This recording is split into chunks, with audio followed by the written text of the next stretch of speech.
Okay, I think we'll get started. Well, welcome everybody. My name's Troy Lanigan. I'm president of the Canada Strong and Free Network, which is the rebranded Manning Centre, which we officially changed the name on July 1st this year. I want to welcome again my friend and colleague, Kate Harrison, who is in Ottawa. For those of you that have attended Manning networking conferences in the past, Kate always has a big hand in those, and look forward to continuing to work with her.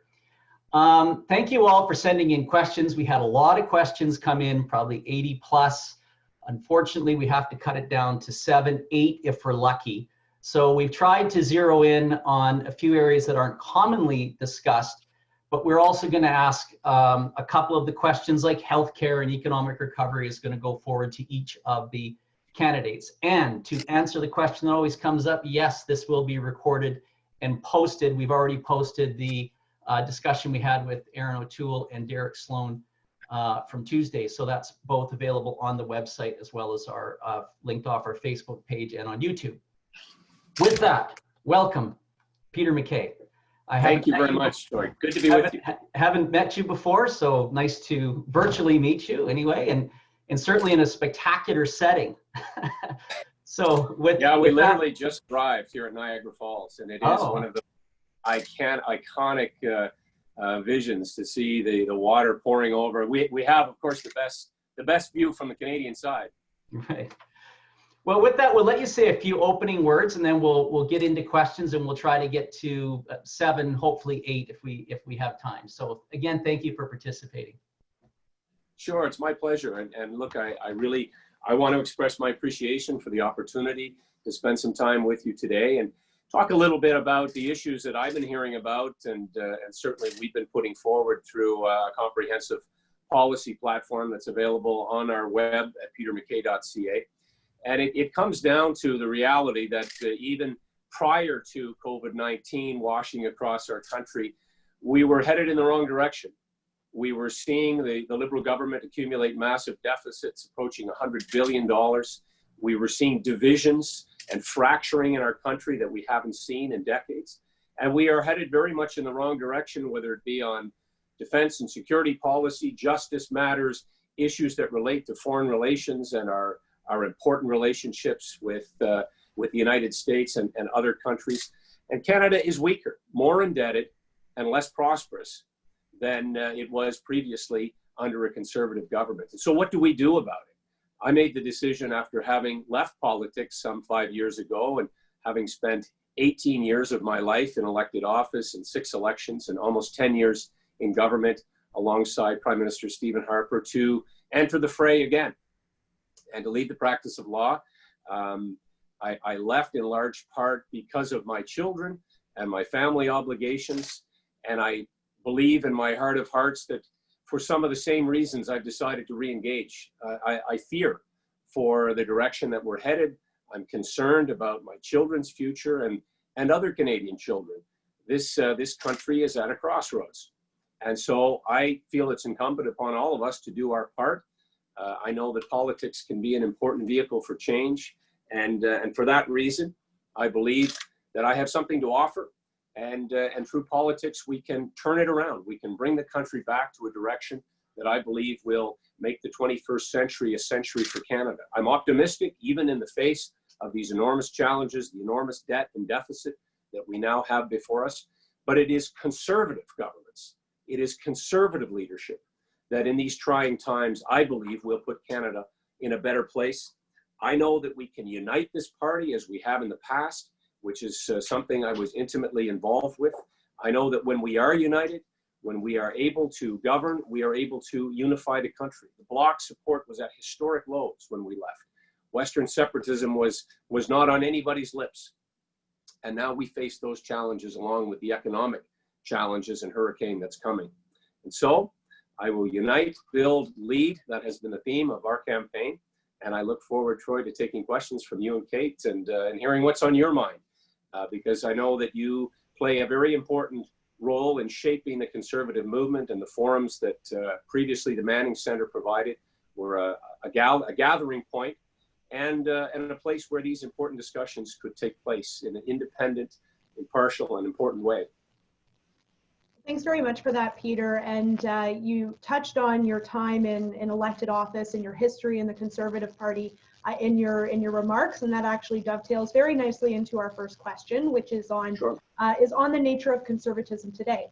So everybody participating on the call knows well that you've been intimately involved with the Conservative Party for some time. I think it is also fair to say that conservatism in Canada and around the world looks different now than it did perhaps 20 years ago. So we're curious to know what your definition of conservatism is in 2020, and how will that guide you as leader, should you be successful? Thank you. Thanks for that qualification.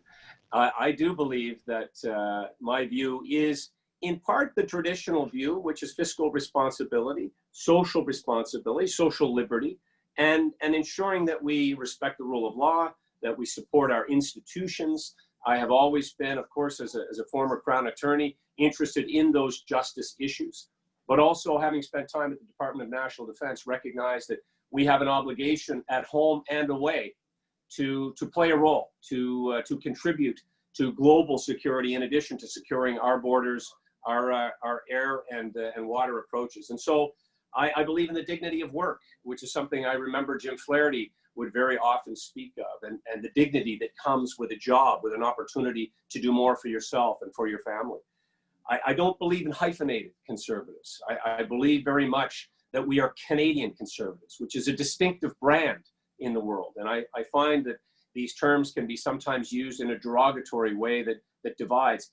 Now more than ever, we need to keep our party united. The country is looking to us, counting on us as a government in waiting.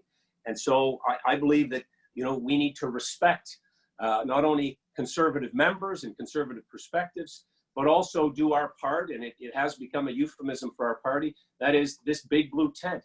We have to push the tent pegs out a little further to make room for more people to come in, more people who see our party as the party that they are most comfortable with.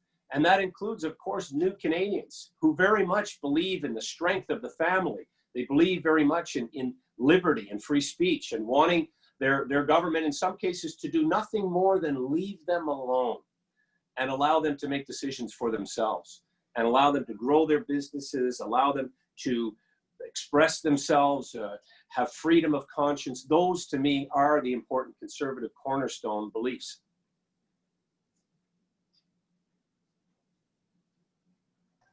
Gotta unmute. You'd think I'd know by now.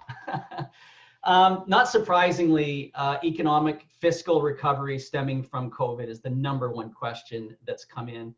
We're borrowing about $970 million a day in the country right now. And while we understand why some of that has come about, it's also alarming, and we've got to address it. So speak to your economic recovery plan.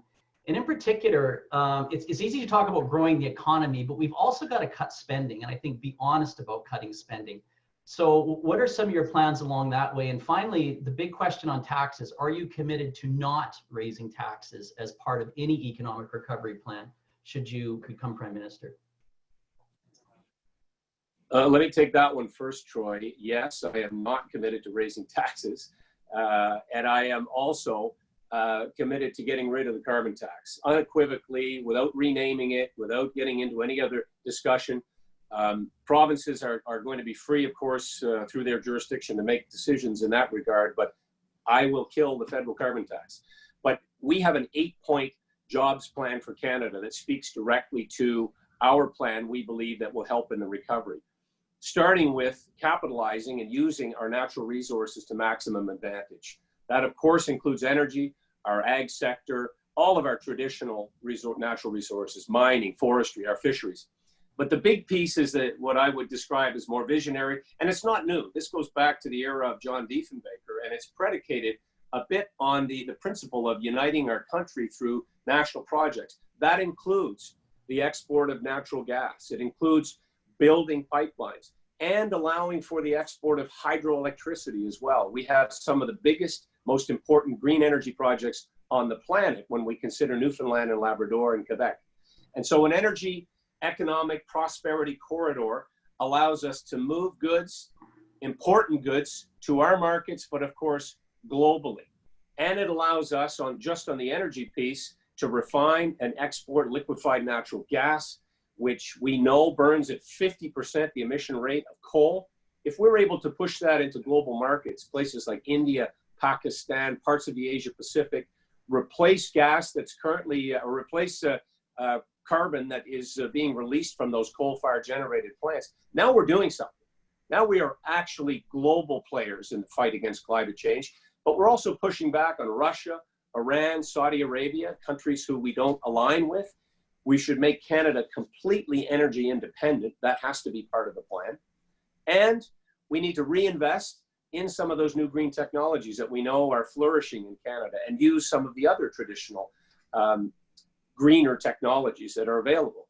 Nuclear, yes, wind, solar, but also waste to energy projects. We know that carbon capture, sequestration, these are also an important part of our period of transition, but we're talking about a 40 to 50 year period. This is not just around the corner. So we should be using this God-given gift that we have of energy in Canada today. So that is part of it. Support for small businesses, small, medium-sized enterprises, everyone describes as the backbone of the economy, but they seem to have been an afterthought in this period of crisis. And talking to restaurant owners and businesses, they're struggling mightily. So there are changes we can make in terms of tax structure. I have suggested allowing a GST holiday for some of those businesses to help get them off their back and survive through this period. And technology, making Canada a technology powerhouse for North America is, I believe, an incredibly bright opportunity. Repatriate young Canadians, businesses that have left for greener pastures to places like California and around the world. We want them back. And it feeds in with another important part of our platform in support of national defense is our aerospace and defense industry. Tremendous opportunities in our economy to use the new technologies. Restoring consumer and business confidence has to be part of the government's plan. I don't hear much talk of that in Ottawa these days. That again involves making some necessary adjustments to our tax structure that will allow companies to make decisions about where they want to be, where they want to operate, and what they actually see the value in being here. Attracting direct foreign investment will also be a result of making some of those changes and making our tax system actually a driver of jobs and growth, and advancing our manufacturing sector. And especially in the province of Ontario, there is huge opportunity. We have seen under the Ford government the ability for some businesses to pivot quite quickly from their traditional production line to make essentials for Canadians. There's also, I'm hearing it everywhere, a patriotic feeling in the country that they want to see a Made in Canada label. And manufacturing, I think, is also, of course, deeply tied to our necessity of shortening supply chains and providing jobs. Jobs is the underpinning of all of this, getting Canadians back to work, allowing them to have a meaningful income and a meaningful feeling of productivity and contribution. Pro-employment trade policies also factor into this in a very real way. I think breaking down interprovincial trade barriers, when I speak of a prosperity corridor, it's beyond understanding how in this day and age we can have free trade with South Korea and the European Union and countries around the world, and we still don't have free trade within Canada. And that is a concept that is long overdue now. We have to realign ourselves in terms of those trade decisions and trade policies. I would certainly say no to Huawei, and we may talk about this later in the interview of how we pivot away from an over-reliance on China, both in terms of merchandising and that naive belief that somehow we are going to change their behavior by appeasement. It simply will not happen. I have no admiration for the basic dictatorship of China. And finally, you alluded to this in the question, getting government financing under control. In 08-09, as part of the Harper cabinet, we went through a deficit reduction action plan. We did it twice, in fact. And that was predicated on finding efficiencies in government, looking for ways in which we could help with the economic recovery itself. But it's long been the mantra of conservatives to say we need to make government behave and act more like the private sector and find ways line by line of accountability and transparency within both government departments and agencies. And so that is also part of the return. Eventually, it seems like a shining place on a distant hill, but a return to a balanced budget. Peter, I apologize, but just quickly, I may have gotten syntax mixed up on the question about taxes. You're committed to not raising taxes as part of any economic recovery. I am committed to not raising taxes. Okay. Perfect. Wonderful. Thank you so much for that very thorough answer. The next question we had was on new policies and new ideas. There's a few policy areas, fiscal and foreign policy come to mind, where Conservatives are traditionally quite strong. Is there a particular area of public policy where Conservatives need to be stronger? And if so, what is it, and what vision would you press forward for that policy? Well, I spoke about the 8-point jobs plan, and I think, you know, coming out of COVID-19, the economic recovery has to remain the top priority of government. I think we can significantly improve our relationships with a number of countries in the world where that relationship has been strained as a result, in my view, of mismanagement of that relationship by the current government. India is one country that I believe we could do much more with. World's largest democracy, a country that has enormous need for food, for energy, for Canadian produce, and a tremendous interest and alignment. India in the past, in our time in government, was showing enormous interest in forging closer ties to Canada. So that's one place and one relationship that I believe we should examine. I think we should be first in line in terms of trade opportunities with the United Kingdom. I think that that's a natural, and having come out of the Comprehensive Economic Trade Agreement negotiations, which at FAST was instrumental in bringing about, although we ran out of runway in terms of our time for implementation. And so those foreign relations and forging greater ties, we've seen obviously through the Five Eyes community, important intelligence sharing and defense and security relationships with the more countries like Australia and New Zealand in the Asia Pacific. That is also an important relationship that we need to continue to work on and to foster. But the big idea that I spoke of earlier that is not, you know, unique to Conservatives and hasn't ever been implemented is that energy corridor, is that important ability to export. Finding new markets is only going to work for us if we're able to actually deliver. And that means improving that necessary infrastructure of pipelines, of hydro export, and also never being in the place again where we see our country's export capability paralyzed by blockades. So there's a number of steps along the way. I don't believe in this day and age, given the complexity and the necessity of being adept in reacting to COVID-19, there is any one single issue that I would pinpoint. But it is the economy, and it is our efforts to get activity, jobs, and innovation going again in Canada. Peter, we want to ask you about healthcare. We have some Sure. of the highest spending in the world. We also have some of the longest wait times in the world. And there was a study from 2017 showed that Canadians made 217,000 trips outside the country for healthcare, largely connected to these long wait lists. That's 600 a day if you do the math on it.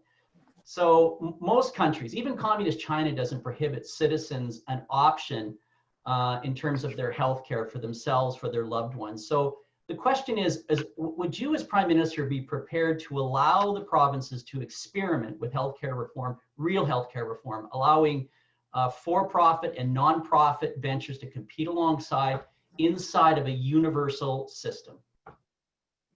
Well, I think you've partly answered your own question in highlighting that it's happening, that this is really very much in the ballpark of the provinces to decide how certain elements of healthcare delivery and availability fall under their jurisdiction. Dentistry, optometry, certain procedures like MRIs are available. And so it's happening essentially incrementally in our country.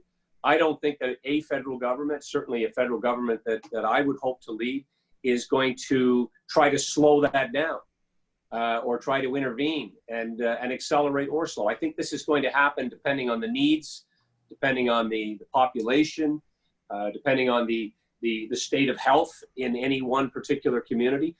one of the areas of health that I am very interested in, and I'm not trying to branch away here, but is telehealth and telemental health.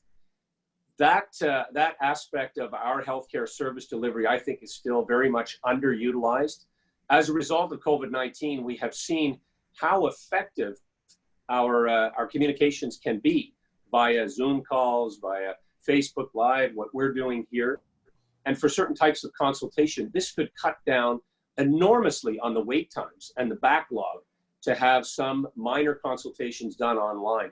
Also critically important for mental health delivery, counseling online. We experienced and experimented with this when I was at the Department of National Defense, and we had young men and women who were deeply affected by their service and were suffering from post-traumatic stress disorder, combat disorder, and they were in remote communities as sometimes members of our reserve units. And so that, of course, again, can only happen if we up our game and our availability of internet connectivity across the country, which is part of that 8-point plan, again, is how we get high-speed broadband internet available in remote communities across our country. Good for business, of course, good for some of these service deliveries, and for human health and connectivity. I think that has opportunities. So our healthcare system in Canada is sometimes envied, but sometimes also overrated in terms of its efficiencies. I think there is massive room to find efficiencies. And we also want to ensure that we're keeping opportunities here for new Canadians to enter into our healthcare system. That also has to be coordinated at a provincial level, but we should be trying to attract and retain the best and the brightest who have those specific skills ready to bring to bear in our country. Great, thank you so much for that. So we have about 8 minutes left, and we have 2, maybe 3 more questions to get through with you. Next question's on international affairs. United Nations and World Health Organization are 2 organizations that have come under scrutiny lately. We are the world's 9th largest funder of the United Nations, but many would argue to what end and to what value. The United Nations Human Rights Council recently voted 53 to 27 in favor of China's crackdown on its own citizens in Hong Kong. The United Kingdom, to use one example, has instituted performance benchmarking in relation to its funding of international organizations. Would the Canadian government, under your leadership, do something similar? Well, look, I think the entire relationship with China needs a dramatic rethink. We have seen votes in the United Nations under this current administration that have very much veered away from the principled approach that we took as a conservative government under Stephen Harper. I was his first Minister of Foreign Affairs. I attended the UN General Assembly. I've been at a number of international gatherings where after 14 years or 13 years of Liberal government, I think it surprised a lot of people when we showed up and took positions that were very much based on principle. The old saying, go along to get along, was not part of our agenda. And when it comes to China, the approach that I believe we need to take is, of course, and I alluded to this earlier, working with like-minded countries that share our values. Trying to put pressure on China is one thing. There will be a price to pay. We've seen that in terms of tariffs they've placed on Canadian canola and beef and pork.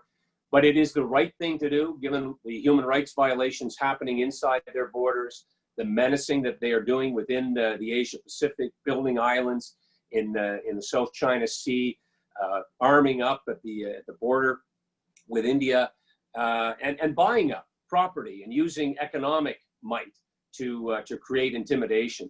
So we need to push back on that. We have a deeply vested interest, of course, given the hostages, Michael Korvig, Michael Spavor, who are currently incarcerated arbitrarily as a result of our decision to respect our international treaty obligations and an extradition request from the US.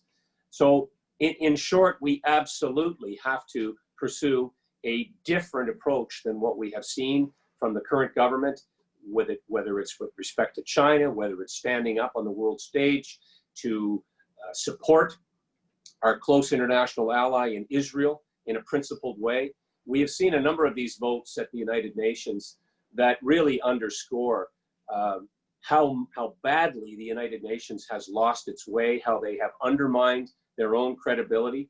And we saw, of course, this vanity pursuit by Mr. Trudeau of a seat on the International Security, or the Security Council at the United Nations. This again, it should not and will not be a priority under a Conservative government, because it's going to be the economic recovery. This is the massive cascading challenge that is coming on the horizon. And I am very concerned at how oblivious Mr. Trudeau seems to be. Now, he's slightly distracted, of course, because of some of the scandals that have now been presented as a result of his decision interference in government spending, again, to the benefit of his own family. Anyway, that's for another day.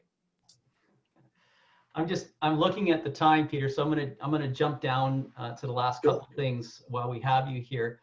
I think everybody that's listening knows come the next election, we're going to get this steady drumbeat that we always hear in elections about Conservatives. Intolerance, you hate women, you hate seniors, you hate minorities, you hate poor people, the environment, you hate puppies, like the list just goes on and on and on. What's the plan? What are your thoughts as a leader? Because we all know this is what we're going to hear 24/7. So I think in a word, it's clarity. And it's pushing back each and every time that drumbeat starts, whether it's, as you said, issues related to LGBTQ, that we're anti-women, that we're anti-immigration, none of which is true and none of which is based in fact. So we have to continually correct the record. We also have to, I think something Conservatives don't always do well, we're proud of our history, but we don't highlight it enough. We don't highlight people like Lincoln Alexander.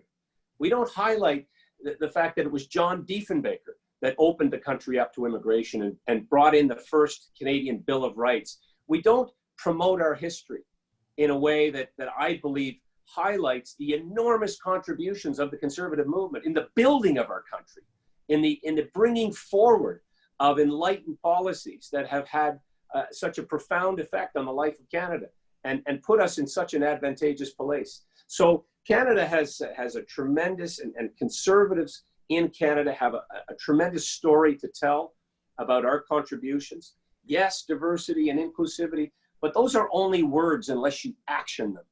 And that has been, to me, the differentiator between Liberals and Conservatives. They talk, we do. And sometimes we are in such a hurry to do more and to accomplish more and to action items that we don't perhaps communicate as well. We don't spend as much time on the promotional videos that Liberals are known for. So I will always make my positions clear. I think we need to acknowledge that there is more to do, and there are certain communities who are still wary, and we have to reach out to them. We have to be present. We have to go to university campuses and stand up for students. We have to be where people are on policy matters. We have to be where Canadians feel comfortable and included. And I'm confident that I can do that. I'm confident that, again, that analogy of the big tent has to be something that has real meaning. And, unfortunately, we're not going to have our big annual general meeting this year, but those are the places where I think Conservative thought and Conservative debate and these rigorous discussions happen. And it allows us to be cohesive at the end of that process and taking a comprehensive position that really demonstrates to Canadians who we are. Right. And just quickly on that, as sort of a last note, that the what would be broadly called the Conservative movement and the Conservative Party aren't necessarily on the same page often, don't necessarily cooperate to the greatest extent they could or they might. What's your feeling on that? And as a leader of the Conservative Party, how do you feel those bridges could be built?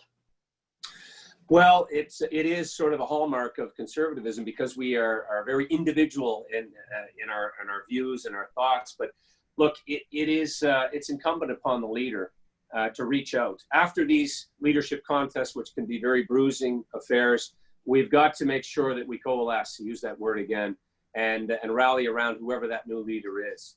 And look, I'm proud of what our party has accomplished, but I truly believe that this is a critical juncture for us. We cannot allow the Conservative movement to fracture. We have obvious tensions in Western Canada. I think, given my experience and my own origins of having grown up in Atlantic Canada, I have a perspective, having lived and worked in different parts of Canada, having spent time in Ottawa, but also in the private sector. I have family in Western Canada. I've been living and working in the largest city in our country right now. I've seen from personal observation some of the challenges that we're going to have in the presentations of policy and positioning. But, you know, again, just to touch back on that last question, look at even the leadership presentation this time around. We have a female candidate in this contest with enormous credentials. And this is, you know, in keeping with the traditions of our party. We've had 2 female leaders in our history, 1 a prime minister. We've had tremendous cabinet from all walks of life and all parts of the cultural mosaic of our country. That's demonstrative of a party that is modern, that is the mirror image of the country itself. And we need to play up what unifies us, as opposed to some of the efforts on particular policies that have been highlighted to try to drive wedges. We can't demonize. We can't vilify people for disagreeing with us, but we can emphatically make our points as conservatives. And I want to just, again, close with my thanks to you. What your organization is doing, it's in keeping with others like CD Howe, like Fraser Institute, that fosters this important discussion and dialogue that informs and allows Canadians to really have the necessary information to make decisions for themselves, including voting. And that is, of course, one of the most important aspects of our country is if you don't like your government, you can change your government without a shot fired. Well, thank you so much, Peter, for joining us. We really appreciate the opportunity to chat with you. All the best to you going forward. My great pleasure, Troy. Thank you to you and Kate. I look forward to doing this in person at some point. Well, we'll get you to a conference when we're allowed to get together. I'll look forward to that as well. Thank you again. Take care. Peter. Good day. Be safe. Hi, Leslyn, can you hear me? Yes, I can. How Hi, are Troy. you? Hi, Kate. How are you? Hi. Listen, I haven't met you before. My name's Troy Lanigan. I'm president of the Canada Strong and Free Network, which is formerly the Manning Center. It's a pleasure to meet you virtually and look forward to meeting you in person one day. We're thrilled to have you with us and have you joining us. And we'll just looking at the time, we're a few minutes over, so we'll just jump right into it. Please introduce yourself and tell us a bit, and we'll get into hopefully as many as 8 questions if time permitting. Well, I don't want to take up too much of your time in introducing myself. I think that most people have a little bit of background about me.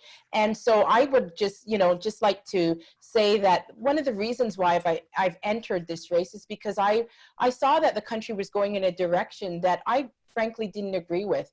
And there were a lot of fundamental freedoms that were being eroded, and just the disrespect for our freedoms, our freedom of expression, freedom of religion, parental rights, and the undermining of our economy also. And so I really wanted this country to look like the country that I grew up in and have the opportunities that my children, that I had. I want those opportunities for my children. So that's really what motivated me. And I just look forward to taking your questions today and for you to get to know me a little bit more. Wonderful. Thanks so much for that. And we will just get right into asking some questions of you. The first one has to do more generally with your approach to this leadership campaign. You've certainly not hidden the fact that you identify as a social conservative in this leadership race. But many people have commented that you're running a different type of campaign that social conservative candidates have run in the past. And we're wondering if you can talk a bit about that, whether or not this has been intentional. And then thinking ahead, what do you see as the future for social conservatives within the overall conservative movement? Thank you for the question. Yes, it has been intentional. And I think that it's just something that came out of who I am. I think it's very important to be authentic and to stand up for what you believe in. And so as a politician, I don't see myself as kind of just blowing with the wind.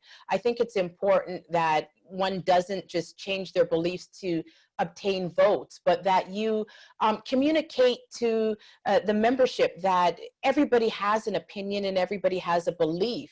And even though I may not share the same belief system as you, I will always be respectful. And I believe that I've been able to convince people who, you know, may not even agree with me on certain issues, that I would be a good leader, and that I'm genuine, and that I'm respectful, and I would always stand up for their rights. So I think I'm a fair example of what a social conservative is, and that is just someone who loves their country, who wants to make, you know, life better for all Canadians. Many social conservatives believe in the sanctity of life, like myself, and they believe in the sanctity of life from conception to end of life. And that's something that, you know, I've been able to communicate in a very positive way that doesn't threaten people, because I've been able to put forward my platform and demonstrate to people that there are life issues that we can agree on. I also believe that social conservatives are very passionate about a strong economic policy, and I myself have a broad policy that encompasses also the environment, the economy, and compassion for the most vulnerable, the seniors, the veterans, the disabled. And so I've been able to kind of bring out a different kind of social conservatism.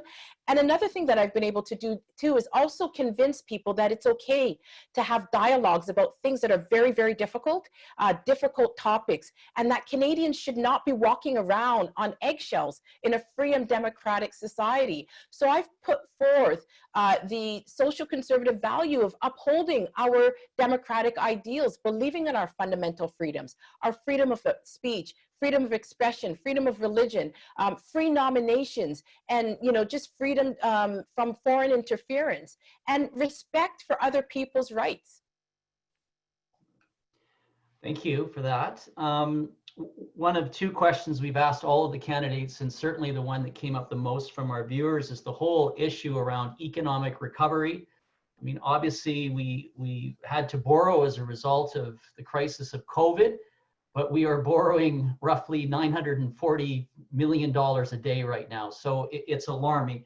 What is your plan around economic recovery? And as we've said too to the other candidates, it's easy to talk about growing the economy, but we are going to have to deal with spending. What are the plans around reducing spending?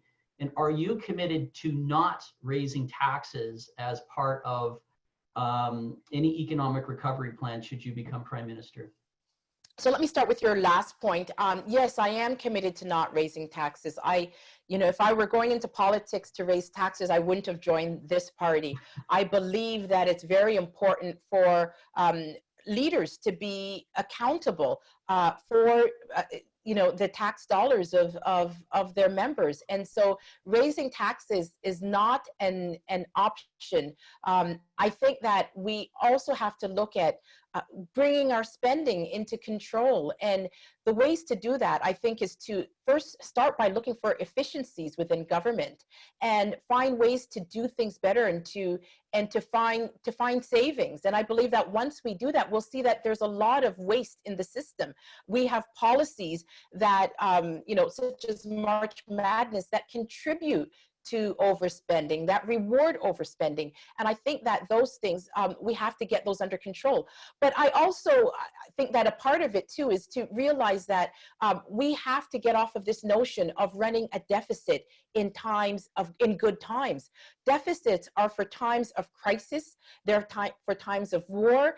And in the last 5 years, we've had plentiful, we've had a great economy, but yet we did not optimize that economy. So we have to get out of that mindset too. And the only way to do that is to have a long-term plan for how we're going to phase out the deficit. That's very, very important.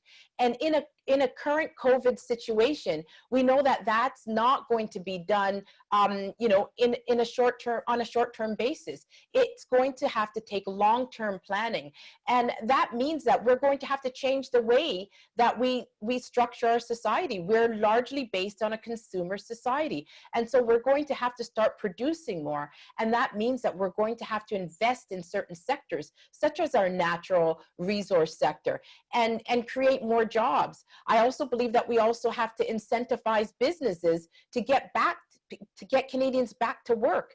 We, you know, small and medium-sized businesses are responsible for over 80% of all employment in the country. We have to find ways to make sure that we can get Canadians back to work, and we have to create some incentives for that. There's so many things that, you know, I think that we just have to focus on. Even our legislative sector, we have to make sure that we impose laws that are favorable to restoring our investment climate. There's so many companies that have left this country because they've been frustrated with laws like Bill C-48 and Bill C-69, which created unnecessary red tape and actually treated foreign companies sometimes better than our own domestic industries. And so we have to create enabling legislation to facilitate that environment of bolstering our economy. I'm a small business owner myself, and you know, I've been through the 2010 recession, and I did not lay off any individuals, any employees, because I found creative ways of doing that. And I think that we have to do that. We have to start running our country like a business, and we have to find efficient ways of doing that and incentivize businesses and grow our economy. Want to ask you about healthcare and healthcare reform. We have some of the highest spending on healthcare in the developed world, but we also have some of the longest wait lists for healthcare in the developed world. And one study showed what the result of that has been is people leaving the country oftentimes for care. One study in 2017 showed 217,000 trips made outside the country. That's 600 people a day leaving Canada for healthcare elsewhere. And most countries, even communist China, doesn't restrict the ability of people to have choice in healthcare outside of what government provisions there are. So the question is would you allow the provinces to experiment with healthcare reform, real healthcare reform, nonprofit and for-profit options inside of universal coverage that still exists for all Canadians?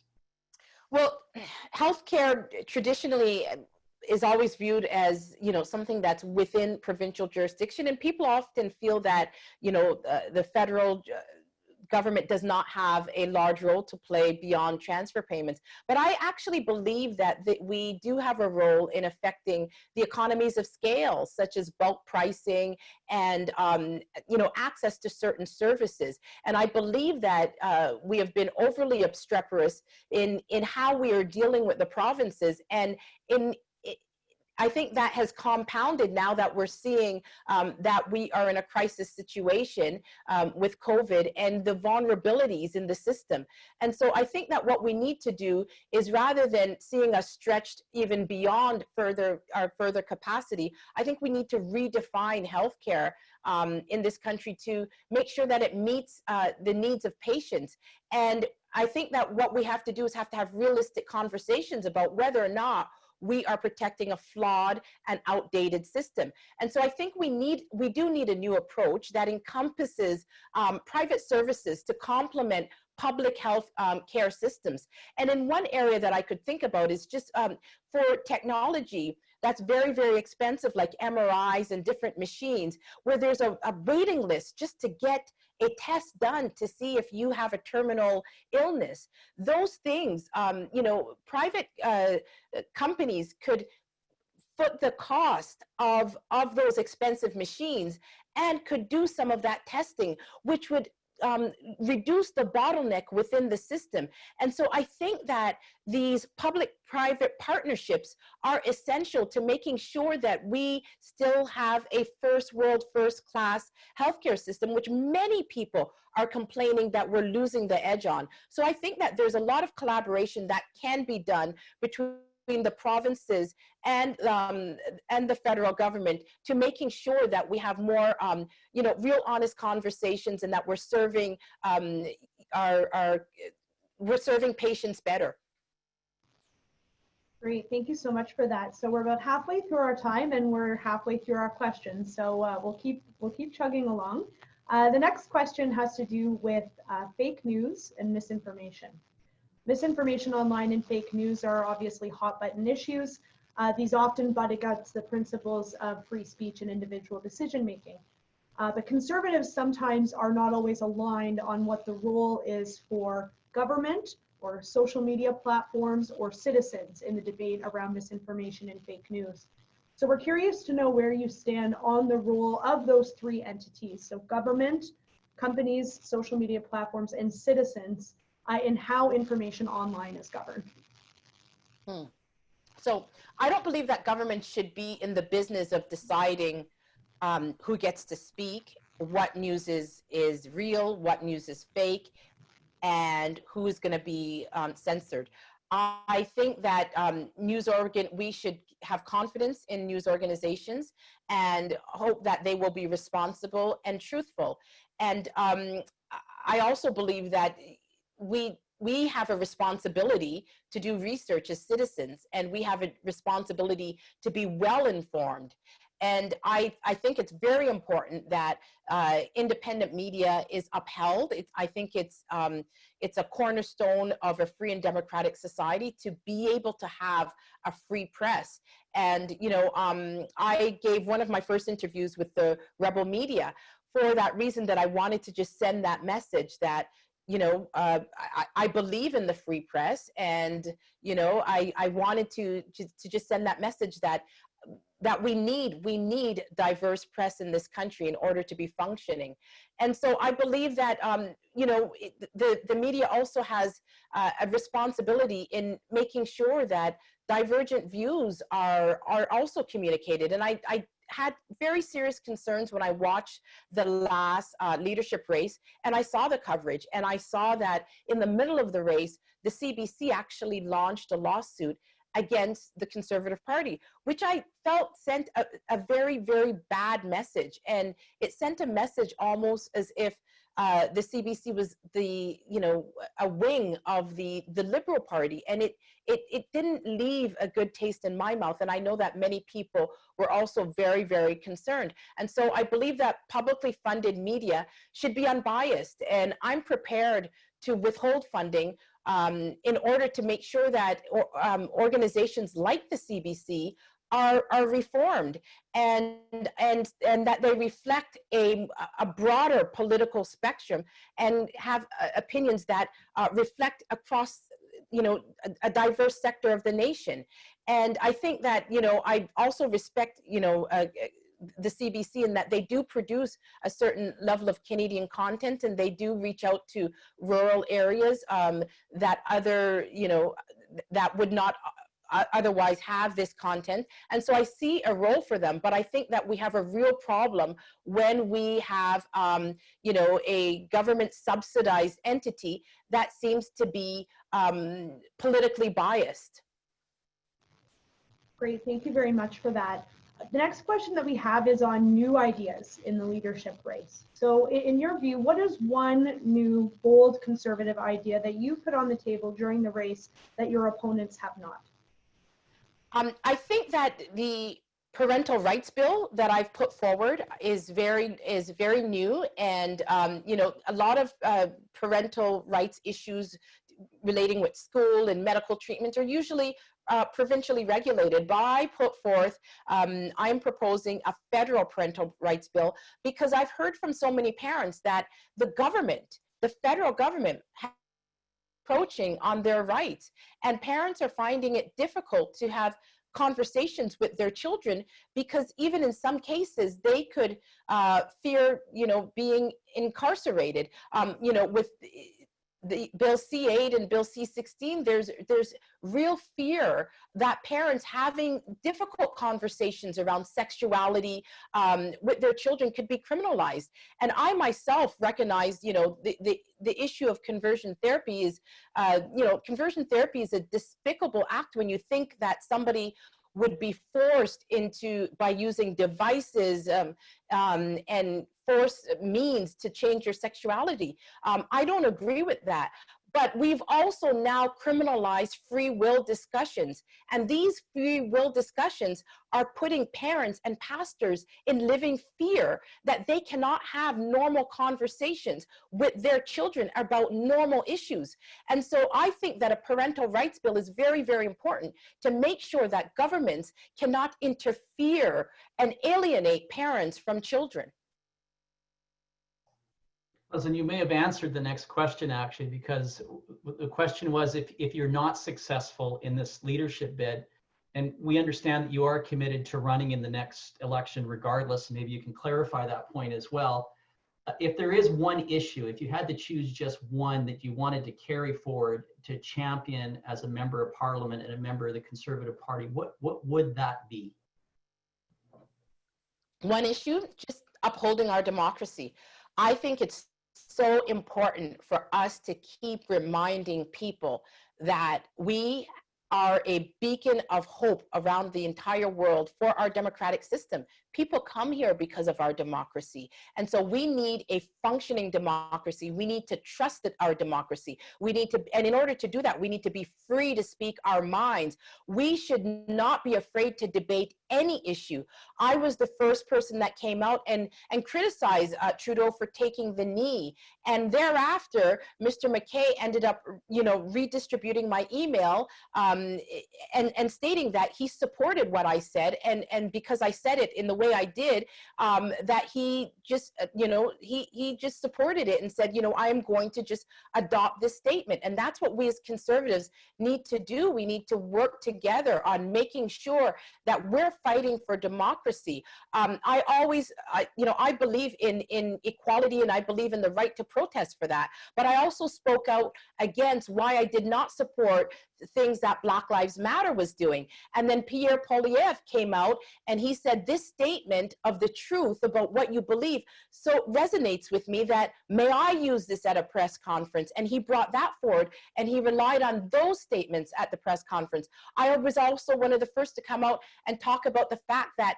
because we lacked supplies of masks, our government was telling us that masks don't work. And I said, I do not believe that, because if people are in the medical system wearing masks, why are we saying masks don't work? Let's tell the truth. Let's say we lack supplies and we need those supplies for our medical practitioners. But don't tell people masks don't work and spread falsehoods. So I believe that we need to trust our democracy. We need to uphold our democracy, and we need to make sure that Conservatives constantly are fighting for our democracy. And we have been we've had so many issues where we've been divided against each other. And I think that the Liberals and other parties have capitalized on this division. And so I believe that we need to focus on what is uniting us as Canadians. Great, thank you very much for that, Leslyn. The next question has to do with broadening the base of support of the Conservative Party. You've obviously run for the Conservative Party in the past, in 2015 in Scarborough, which for those not from Ontario is a very diverse riding in the Greater Toronto Area. Conservatives have enjoyed a lot of support in the past from a number of ethnic communities. Particularly, I think we can all remember Jason Kenney, when he was then Citizenship Minister, made a lot of effort in trying to speak to ethnic communities and bring them into the Conservative movement and cause. Obviously, New Canadians are not a monolithic bloc, but from your perspective, what do we need to do to win back support from these key constituencies and appeal to visible minorities? Well, I'm glad that you raised the experience of Scarborough Rouge Park, because it is one of the most ethnically diverse ridings in the country.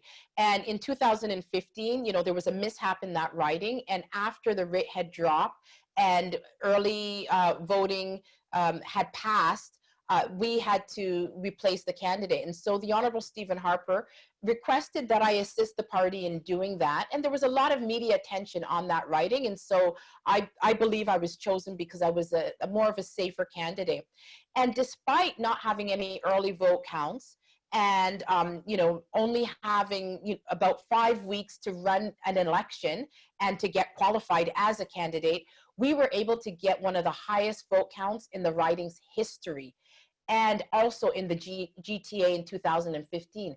And the way I did that is the same way that I've run this campaign, and that's by reaching out to community leaders, going to the communities and connecting on a values level, finding out what is it in the other parties that these individuals are not getting in the other parties that we have. And that's what I did. I made sure that the constituents realized that our party was the last big tent party, and that we have not only diversity of thought, but we allow people to have their own beliefs, and we have a wide spectrum of beliefs, from progressive conservatives, social, fiscal, libertarians, and there's a place in the party for them. And so I think that that is the key towards winning the large urban centers. We need to bring in new conservatives, and we need to focus on the issues that resonate with them. And a lot of these issues, they share a lot of the same values issues that we share.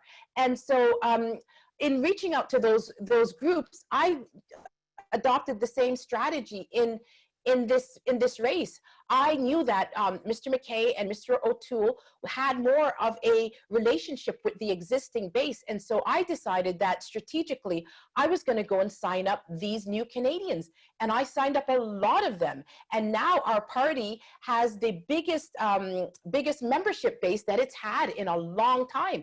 And I'm not shy in taking credit for a lot of those new members, because I reached out to these community members, and I brought them in, and I let them see that their faith is going to be respected, their rights to raise their children in accordance with their values is going to be respected, that they're going to have dignity in earning a living, because that's what they came to this country to do, and I was going to uphold that, and other issues that were dear to them. So I think it's just a matter of connecting with individuals on values, and I think that we need somebody who is electable and that can beat Justin Trudeau in urban centers. And I believe that I'm the right person at the right time for this job. Thank you for that. So the last question we've asked all of the candidates is this relationship between the conservative movement and movement organizations and the party itself, because oftentimes they are disconnected, or even sometimes completely disconnected. What do you feel your role as a leader of the party would be in trying to build some of those bridges? And I think of, for example, have you tapped organizations for advice or information or expertise? We have a wide variety of think tanks across the country, advocacy groups, and others. So talk about that role between the party and you as leader, and this, swath of very good organizations that do exist across the country. Yeah, I think that it's very important to connect with those organizations, and those organizations, the think tanks, they have specialized interests, whether it's constitutional rights, parental rights, life issues, freedom issues, and these individuals, they spend their entire time on those issues. And while they're very open, they're nonpartisan, and the information is there for anybody to tap into. That's what they do, and I have taken advantage of that. I think it's very important to have diverse thought in your platform, and I've written my own platform. I didn't hire specialists to write my platform for me. I just went by what my beliefs are, because I believe that that's the way to connect with the grassroots, to put forward true conservative values. And I think that once we put forward those values, we have a winning chance. It's when we hide away from our true conservative values that we have a problem.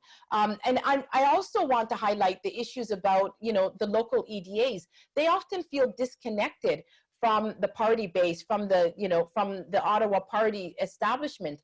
And I think that we have to forge, two-way communications to make sure that our grassroots feel that they're a part of the movement. I've been in the party since, back in university when I tried to bring Preston Manning to our school, and I've stayed involved over the years through the various incarnations of our party. And, you know, our party's the last big tent party. And I think that we need to make sure that headquarters is operating in a transparent manner with the members. And that means that we need accountability, and we need to make sure we have fair nominations, that the members' values are respected in the movement, and that we are staying true to our conservative beliefs and not being bullied into moving away from them on fear that we are going to lose an election. I think that what there's a lot more conservatives out there than we think, and there's a lot of sectors that you find conservatives which are unlikely. You know, I was very, very upfront about my issues, my beliefs on marriage, my beliefs on life, and I have had support from LGBTQ plus community because of my honesty. And, you know, but I think that what we've done is we've said, oh, you can't have a belief. Your belief has to mirror someone else's belief for them to trust you and think that you're a good leader. No, you just have to be respectful. You need to be respectful, and you need to recognize that not everybody's going to share your belief, and that is what a democracy looks like. And so that's what I've been pushing in my campaign. Thank you so much, Leslyn. I appreciate your joining us very much. Thank you to Kate Harrison. Appreciate sharing this with you, Kate, as always. And thank you to all of you that participated. And we'll be back next month. If you have ideas or suggestions of topics and speakers and people that we can interact with, please send me an email. In the meantime, everybody take care, and thank you again all for joining us on this month's Exchange Calls. Thank you, Leslyn. Thank you. Thanks, Kate. Thanks, Troy. Yeah. Nice to meet you. Hope to see you in person one day. Likewise. We will. Okay, take care. Bye. Yeah, bye-bye.